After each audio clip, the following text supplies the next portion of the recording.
There's a guy on your TikTok right now, ring light on, backwards cap, sitting in a car he's probably renting by the hour, looking you dead in the eyes going, if you aren't a millionaire by 19, you are simply not working hard enough. And people watch it, people share it. People take it seriously, and I need to talk about why that specific idea is not just wrong, it is a psychological weapon that society has been firing directly at regular people for decades. This is meritocracy. The idea that your success in life is a direct reflection of your effort and your talent. Work hard, get rewarded. Fail, it's your fault. Simple, clean, feels motivating on a poster. And it's one of the biggest lies ever told. Let me start with the spawn point, because this is the part that melts people's brains when they actually think about it. You did not choose where you were born. You did not choose your parents. You didn't choose your country, your neighborhood, your family's bank account, or your genetics. You just appeared, and from the second you appeared, the game had already decided a lot about what was possible for you.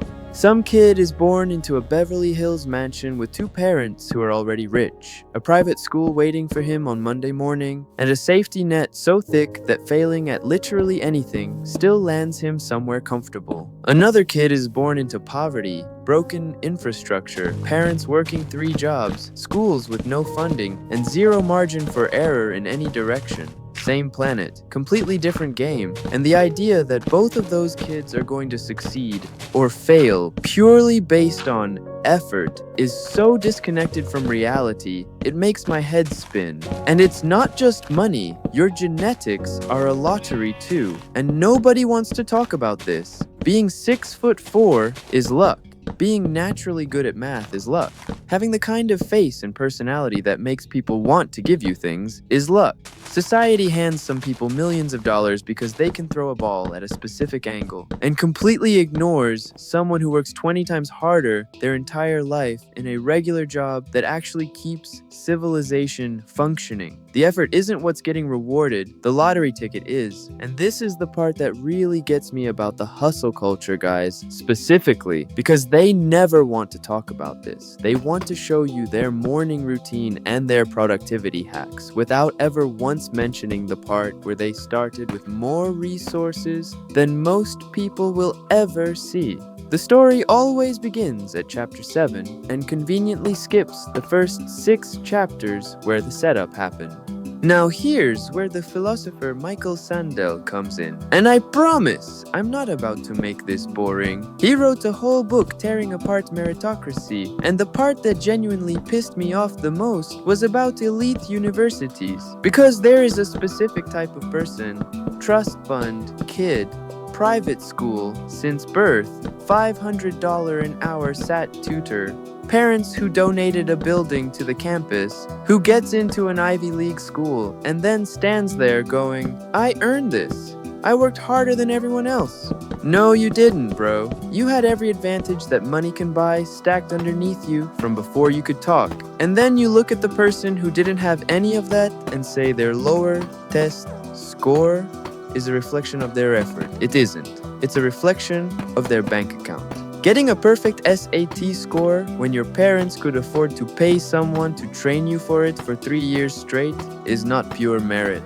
It's purchased performance. And acting like it's the same thing as someone self-studying with no resources is genuinely one of the most delusional things happening in modern society. And here's the part that makes this whole system actually toxic on both ends. When rich people genuinely believe they earned every single penny through nothing but hard work and talent, it turns them into arrogant, completely insufferable clowns who look down on everyone who has less than them. They don't see a broken system. They see lazy people. They see poor choices. They see people who just didn't want it badly enough. And from up there, it's very easy to cut social programs, oppose anything that helps regular people, and call it personal responsibility.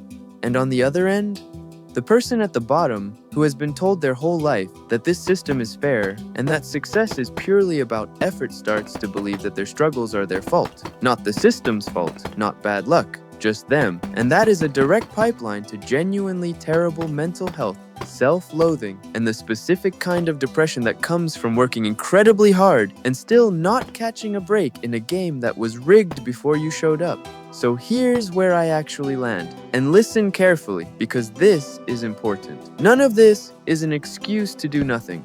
If you lie in bed all day and eat garbage and make zero effort, you are going to have a bad time. And that part is genuinely on you. Hard work is still necessary. It's just not sufficient.